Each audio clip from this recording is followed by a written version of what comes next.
Hello my friend, it's King Gabriel again, here for another impromptu video. Tonight's topic is conflict and its resolution. When we think about conflict, we tend to think about it as something that's going on between two individuals. And the thing about it is, if we can understand consciousness as a field, realize that it's a field that goes through everything that exists, is present in everything that exists, we can then understand that conflict really is just, in thought, two individuals are occupying different spaces within that field, right? So if the distance between their thinking is huge, there will be what we look at as distance between them, right? And if the distance between their thinking is kind of close, they tend to get along a bit more, right? And that's what we call similarity. And in the spiritual world, similarity is basically likeness of being, likeness of thought, right? So those who think more along the lines of what the source of being is are closer to that source of being and demonstrate a higher level of consciousness. Those that think thoughts that are further away from divine consciousness tend to exhibit more heinous acts and things that are what we would call negative, right? But it's just different positions within that same field. It's not really about the good or bad, right? That gets us caught up in a whole different game. It's just about understanding that it's different positions in that field. So conflict itself is when there's distance between two individualizations within that field, two entities that arise within that field.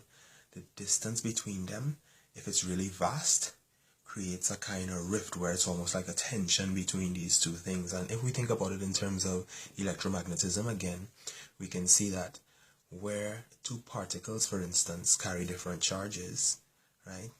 What happens is there is an excitation, and the further away in terms of charge that they are, right, like highly negative, highly positive, the more distance there will be between them as well, right? And the more of a reaction you'll get when they come closer together. There's a bigger reaction. And that's the same thing that happens with us as beings.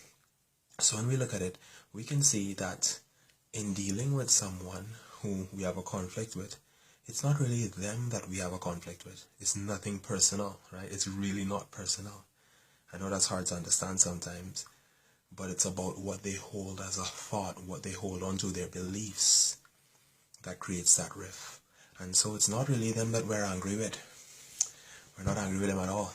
We're actually angry because there's such a vast difference that there is no true communication happening. There isn't that closeness that's supposed to naturally happen with us as brothers and sisters.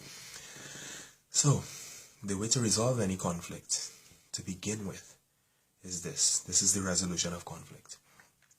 Number one is to listen with an open mind.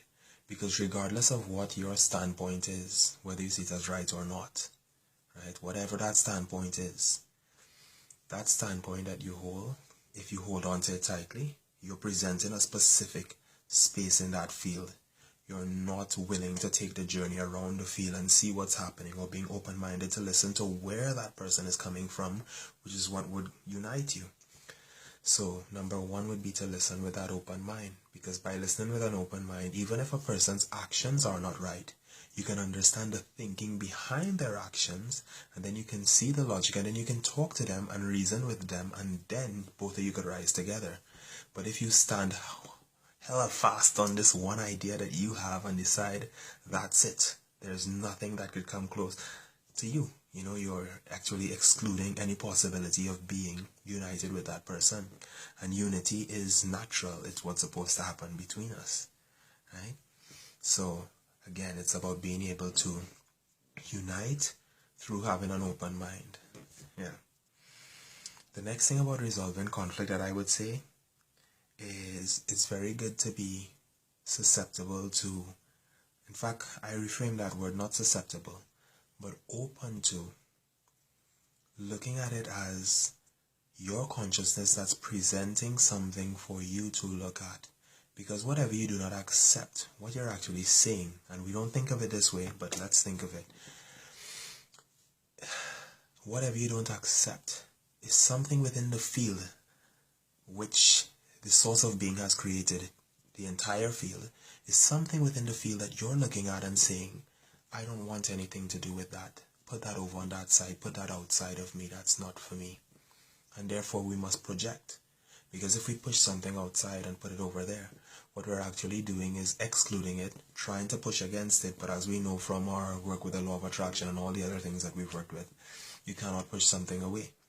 So by pushing it away, you're giving power to it, and it must rise in your face for you to see, so you can realize you're pushing it out and reintegrate it back into the system, because it is part of the system, or it would not exist at all for you. But it does exist because you experience it. So if you experience it, it's meant to be taken in, and not taken in as in you make it part of you, like you won't go take drugs or smoke or something like that. That's just silly, right? That's just silly.